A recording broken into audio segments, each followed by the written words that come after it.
मी आज अजून एक गोष्ट तुमच्या समोर आणणार आहे. माझे पत्रकार बांधव इथे आलेले असतील, तुम्ही विचार करा. आपण जातो, श्रद्धेने जातो, मंदिरात जातो, आपण काही दानपेटीमध्ये टाकतो, ज्याच्यावरती या देशाच्या सगळ्या मंदिरांमध्ये लाखो कोटी रुपये जमा होतात. काय होतात, त्याचं काय होतं काय नाही माहित नाही. त्याचे ट्रस्ट असतात, त्याचे ट्रस्टी असतात सगळे, मग त्याच्यातनं आपल्याला कळतं चोऱ्या होत आहेत. आता हे प्रकरण घ्या.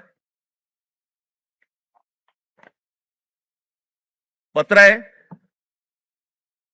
प्रति माननीय श्री एकनाथ शिंदे साहेब, उपमुख्यमंत्री महाराष्ट्र राज्य. विषय सिद्धिविनायक मंदिर न्यास मधील दानपेटीची चोरीबाबत वरिष्ठ पातळीवरती चौकशी करण्याबाबत.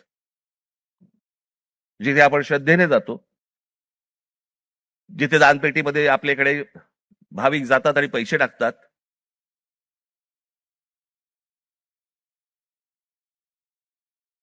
त्याचं कारण असतं ते धर्मासाठी म्हणून आपण असे टाकतो. महोदय, आम्ही स्वाक्षरी करणारे सर्व सिद्धिविनायक न्यास मंदिर प्रभादेवी मुंबई येथील विश्वस्त आहोत.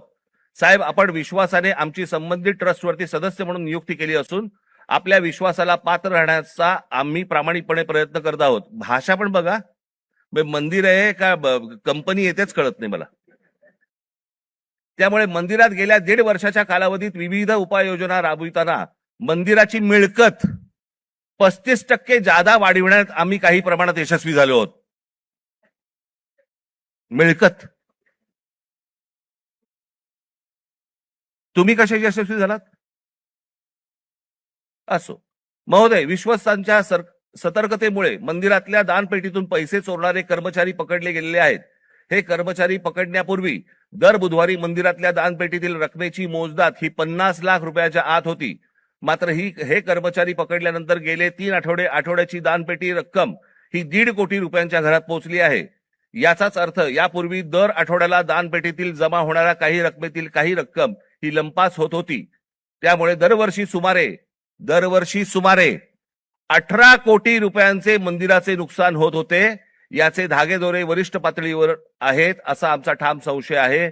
साहेब, या प्रकरणाची आपण गंभीर दखल घेऊन शासकीय पातळीवरती संबंधित प्रशासनातील वरिष्ठ अधिकाऱ्यांची चौकशी लावावी अशी आमची आपणास विनंती आहे.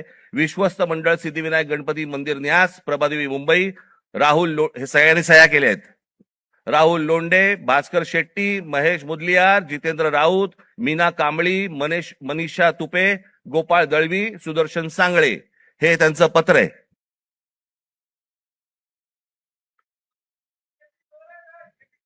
हे सगळं म्हणजे 18 कोटी रुपये दर वर्षाचे सिद्धिविनायक मंदिरामधनं चोरी होतीये.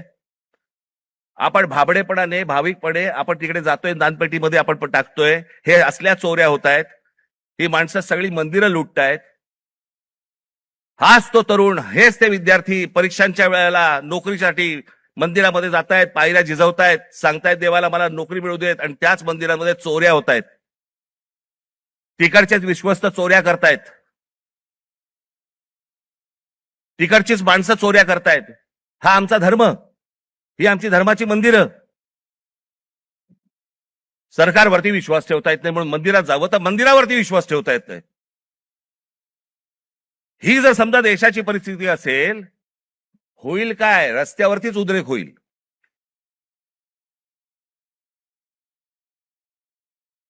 राजकारण सोडून द्या बाजूला. मला असं वाटतं या सगळ्या गोष्टींचा सामूहिक देशाचा म्हणून, राज्याचा म्हणून आपण विचार करणं गरजेचं आहे सर्वांनी मिळून. निवडणुका येतील त्यावेळेला विचार करू वेगळा. पण आज काय परिस्थिती आहे? हे का झालं? कशामुळे झालं? हा उद्रेक का झाला? मला असं वाटतं ह्या गोष्टी समजून घ्यायला नको.